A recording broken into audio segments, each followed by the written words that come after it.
త్వరలో జరగబోయే T20 world cup విషయంలో south Africa, Australia, England, New Zealand అని అన్ని టీమ్స్ చాలా స్ట్రాంగ్గా ఉన్నాయి.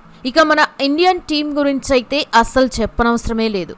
సూర్యకుమార్ యాదవ్ కెప్టెన్సీలో ఒక్క సిరీస్ కూడా ఇండియా ఓడిపోకుండా చాలా స్ట్రాంగ్గా ఈ వరల్డ్ కప్ టీమ్స్ అన్నిటికీ స్ట్రాంగ్ అపోనెంట్గా మారింది. అయితే ఇండియా తన మొదటి మ్యాచ్ని అమెరికా టీంతో ఆడనుండగా ఇండియా ఆ మ్యాచ్ని ఈజీగా గెలిచేస్తుందని మనందరం అనుకుంటున్నాం. కానీ బయలెటరల్ సిరీస్లు, చిన్న చిన్న టోర్నమెంట్స్ ఒక లెక్క, ఇప్పుడు ఒక లెక్క. ఎందుకంటే ఇది వరల్డ్ కప్, ఇక్కడ ఎవ్వరిని తక్కువ అంచనా వేయలేం. అసలు ఏమాత్రం అంచనా లేని చిన్న చిన్న టీమ్స్ కూడా ఇంగ్లాండ్, ఆస్ట్రేలియా, సౌత్ ఆఫ్రికా లాంటి టీమ్స్ని ఓడించిన చరిత్ర ఈ వరల్డ్ కప్కి ఉంది. అయితే అసలు ఈ వరల్డ్ కప్ ఇండియాకి ఎంత కష్టంగా మారబోతోంది? అమెరికా విషయంలో ఇండియా తక్కువ అంచనా వేయడం కరెక్ట్ కాదా? ఈ వరల్డ్ కప్లో ప్రతి మ్యాచ్ డేంజరేనా? వరల్డ్ కప్ హిస్టరీలో చిన్న టీమ్స్ ఎన్నిసార్లు పెద్ద టీమ్స్ని ఓడించాయి అనే విషయాలని ఈ వీడియోలో తెలుసుకుందాం. ఈ వరల్డ్ కప్లో ఏ టీం గెలుస్తుంది అనుకుంటున్నారో మీ ఒపీనియన్ని కామెంట్ చేసి వీడియోని ఎండ్ వరకు చూడండి. మనం ముందుగా ఆడబోయే అమెరికా టీం గురించి కూడా తక్కువ అంచనా వేయకూడదు. ఎందుకంటే వరల్డ్ కప్ అనగానే ప్రతి టీం రెచ్చిపోయి మ్యాచ్లు ఆడుతోంది. ఆ చిన్న టీమ్స్ ఇండియా, ఆస్ట్రేలియా లాంటి పెద్ద టీమ్స్ ఎప్పుడూ మ్యాచ్లు ఆడడం అనేది ఉండదు. కాబట్టి వాళ్ళందరూ ఈ వరల్డ్ కప్లో దొరికిన ఛాన్స్ని వాడుకోవాలని చూస్తూ ఉంటారు. రీసెంట్గా అమెరికాకి, న్యూజిలాండ్కి మధ్య జరిగిన వార్మప్ మ్యాచ్ దానికి ఒక బెస్ట్ ఎగ్జాంపుల్. న్యూజిలాండ్ వంటి పటిష్టమైన జట్టుకి అమెరికా చుక్కలు చూపించింది. చివరి నిమిషం వరకు విజయం ఎవరిదో తెలియనంతగా పోరాడిన అమెరికా కేవలం 7 పరుగుల తేడాతో మ్యాచ్ ఓడిపోయింది. నవీ ముంబైలోని డివై పాటిల్ స్టేడియంలో జరిగిన ఈ మ్యాచ్లో మొదట బ్యాటింగ్ చేసిన న్యూజిలాండ్ నిర్ణీత 20 ఓవర్లలో 208 రన్స్ చేసింది. 209 పరుగుల భారీ లక్ష్యంతో బరిలోకి దిగిన అమెరికా ఏమాత్రం వెనక్కి తగ్గలేదు.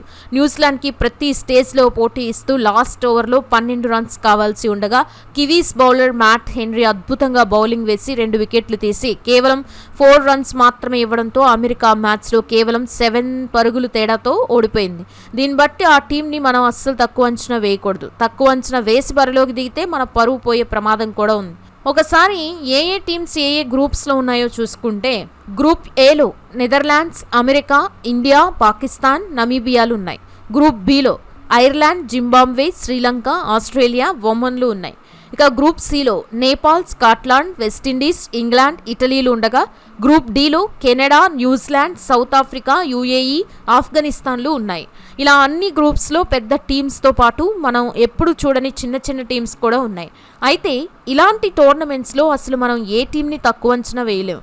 చిన్న టీం, దీని పేరు కూడా ఎప్పుడు సరిగ్గా వినలేదు, వీళ్ళు మనతో అస్సలు ఆడగలరా అని ఎవరిని తక్కువ అసలు అనుకోలేము. ఎందుకంటే ఇలా తక్కువ అంచనా వేసే పెద్ద పెద్ద టీమ్స్ కూడా ఈ చిన్న టీమ్స్ మీద దారుణంగా ఓడిపోయాయి. ఒకసారి ఆ డీటెయిల్స్ మనం చూసుకుంటే, 2007లో జరిగిన మొట్టమొదటి టీ20 వరల్డ్ కప్లో భాగంగా జరిగిన ఆస్ట్రేలియా వర్సెస్ జింబాబ్వే మ్యాచ్లో అప్పటి వరకు తిరిగిలేని ఆస్ట్రేలియన్ టీంకి జింబాబ్వే ఒక మర్చిపోలేని దెబ్బ కొట్టింది. ఆ మ్యాచ్లో మొదట బ్యాటింగ్ చేసిన ఆస్ట్రేలియాను జింబాబ్వే బౌలర్లు వణికించారు. గిల్ క్రిస్ట్ డక్అవుట్ అవ్వగా రికీ పాంటింగ్ జస్ట్ 8 రన్స్ చేసి అవుట్ అయ్యాడు. దాంతో చివరికి ఆస్ట్రేలియా 20 ఓవర్లలో 9 వికెట్ల నష్టానికి కేవలం 138 పరుగులు మాత్రమే చేయగలిగింది. ఇక ఆ మ్యాచ్లో జింబాబ్వే ఓపెనర్ బ్రెండన్ టేలర్ 45 బాల్స్లో 60 రన్స్ చేసి ఒక సూపర్ ఇన్నింగ్స్ ఆడుతూ చివరి ఓవర్లలో 12 రన్స్ కావాల్సి ఉండగా టేలర్ అద్భుతంగా ఆడి ఒక బాల్ మిగిలి ఉండగానే జింబాబ్వేని గెలిపించాడు. ఇక ఈ మ్యాచ్తోనే బ్రెండన్ టేలర్ వరల్డ్ క్లాస్ ప్లేయర్గా గుర్తింపు తెచ్చుకోగా టీ20 ఫార్మెట్లో ఏదైనా జరగచ్చని ప్రపంచానికి ఆ రోజే అర్థమైంది. ఇక 2009 టీ20 వరల్డ్ కప్లో లార్డ్స్ వంటి ప్రతిష్టాత్మక మైదానంలో సొంత గడ్డపై ఇంగ్లాండ్కి నెదర్లాండ్స్ షాక్ ఇచ్చింది. ఆ మ్యాచ్లో ఇంగ్లాండ్ మొదట బ్యాటింగ్ చేసి 162/5 పరుగులు చేయగా సెకండ్ బ్యాటింగ్ చేసిన నెదర్లాండ్స్ బ్యాటర్లు ఇంగ్లాండ్ బౌలర్స్పై చెలరేగిపోయారు. చివరి ఓవర్లో నెదర్లాండ్స్ గెలుపుకి 7 రన్స్ కావాలి. ఇక చివరి బాల్కి 2 పరుగులు అవసరమైనప్పుడు England bowler Stuart Broad bowling చేశాడు. బ్యాటర్ బాల్ని హిట్ చేయగా అది నేరుగా బ్రాడ్ వద్దకే వెళ్ళింది. అతను రన్అట్ చేసే క్రమంలో వికెట్ వైపు విసిరిన బాల్ మిస్ అయ్యి ఓవర్తో వెళ్ళింది. దాంతో నెదర్లాండ్స్ 2 పరుగులు తీసి 4 వికెట్ల తేడాతో గెలిచింది. ఈ ఓటమి తర్వాత ఇంగ్లాండ్ మరోసారి నెదర్లాండ్స్ చేతిలో దారుణంగా ఓడిపోయింది. అది ఎప్పుడంటే ఇంగ్లాండ్ వరల్డ్ కప్ సాధించిన 2014లో టోర్నీలో. ఈ మ్యాచ్లో మొదట బ్యాటింగ్ చేసిన నెదర్లాండ్స్ కేవలం 133 రన్స్ మాత్రమే చేసింది. ఈ స్కోర్ చూసి ఇంగ్లాండ్ చాలా ఈజీగా గెలుస్తుందని అందరూ అనుకున్నారు.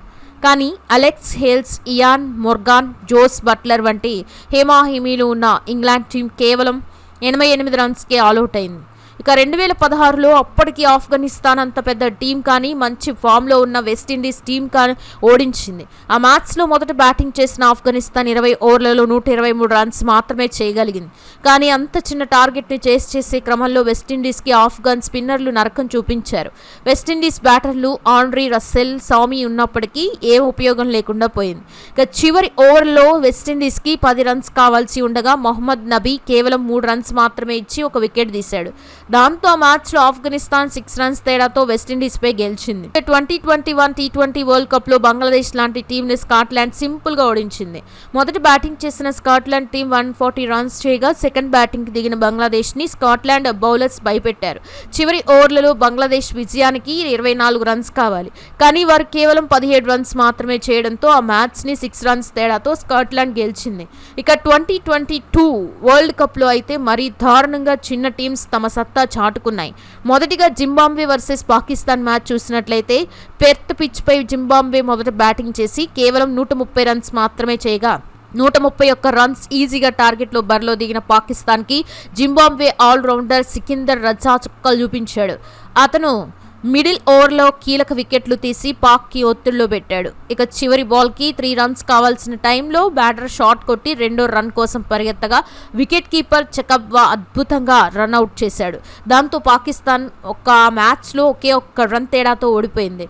ఇక అదే వరల్డ్ కప్లో గతంలో 2 సార్లు ఇంగ్లాండ్ని ఓడించిన నెదర్లాండ్స్ టీం ఈసారి సౌత్ ఆఫ్రికాని ఓడించింది.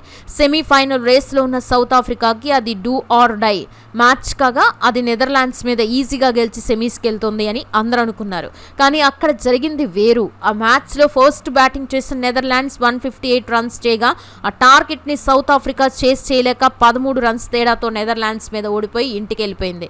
ఇక ఈ టోర్నీకి ముందే ఆసియా కప్ గెలిచిన శ్రీలంకకి నమీబియా గట్టి షాక్ ఇచ్చింది.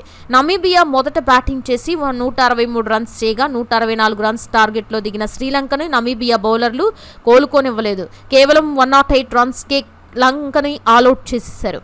దాంతో నమీబియా 55 రన్స్ తేడాతో ఆ మ్యాచ్లో గెలిచింది. ఇక గతంలో నెదర్లాండ్స్ వంటి చిన్న టీంపై 2 సార్లు ఓడిపోయిన ఇంగ్లాండ్లో ఈ 2022 వరల్డ్ కప్లో ఐర్లాండ్ చేతిలో ఓడిపోయింది.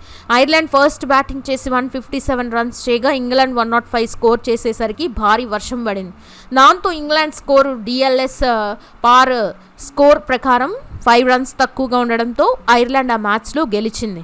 ఇక మన దాయాది దేశం అయిన పాకిస్తాన్కి 2024 వరల్డ్ కప్లో అమెరికా టీం డల్లాస్ వేదికగా జరిగిన ఆ మ్యాచ్లో అమెరికా టాస్ గెలిచి పాకిస్తాన్ని బ్యాటింగ్కి ఆహ్వానించింది. దాంతో పాకిస్తాన్ 20 ఓవర్లలో 159 రన్స్ చేసింది. అలా 160 పరుగుల లక్ష్యంతో దిగిన అమెరికా బ్యాటర్లు Monank Patel 50 runs, Andries Gous 35 runs చేసి ఏమాత్రం భయం లేకుండా ఆడారు. దాంతో చివరి ఓవర్లో అమెరికా విజయానికి 15 పరుగులు కావాల్సి వచ్చింది. ఇక హ్యారీస్ రౌఫ్ వేసిన ఆ ఓవర్లో నితీష్ కుమార్ చివరి బంతికి 4 కొట్టడంతో మ్యాచ్ టై అయింది. దాంతో ఆ మ్యాచ్ సూపర్ ఓవర్ వరకు వెళ్ళగా ఫస్ట్ బ్యాటింగ్ చేసిన అమెరికా టీం ఆ సూపర్ ఓవర్లో 18 రన్స్ చేసింది. ఇక ఆ తర్వాత బ్యాటింగ్ చేసిన పాక్ టీం ఆ ఓవర్లో 13 రన్స్ మాత్రమే చేయగలగడంతో అమెరికా 5 రన్స్ తేడాతో పాకిస్తాన్పై గెలిచింది. విన్నింగ్తో అమెరికా అందరినీ ఆశ్చర్యపరుస్తూ గ్రూప్ స్టేజ్ దాటి సూపర్ 8 దశకి చేరుకుంది. సో దీన్ని బట్టి మనం అర్థం చేసుకోవాల్సిన విషయం ఏంటంటే ఎవరిని తక్కువ అంచనా వేయలేం. ఎవరి గేమ్ వాళ్ళది. ఎవరితో ఆడుతున్నా జాగ్రత్తగా ఆడితే గెలుపుతో పాటు పరువు కూడా ఉంటుంది. సో ఇది ఫ్రెండ్స్, ఈ వీడియో మీకు నచ్చితే లైక్ చేసి ఇలాంటి మరెన్నో క్రికెట్ అప్డేట్స్ కోసం ఛానల్ని ఫాలో అవుతూ ఉండండి. నా ఛానల్ను సబ్స్క్రైబ్ చేసుకుంటే మీకు ప్రతి వీడియో క్రికెట్ అప్డేట్స్ మీకు నోటిఫికేషన్ ద్వారా కూడా వస్తాయి. పక్కన బెల్ ఐకాన్ క్లిక్ చేయండి. Thanks for watching.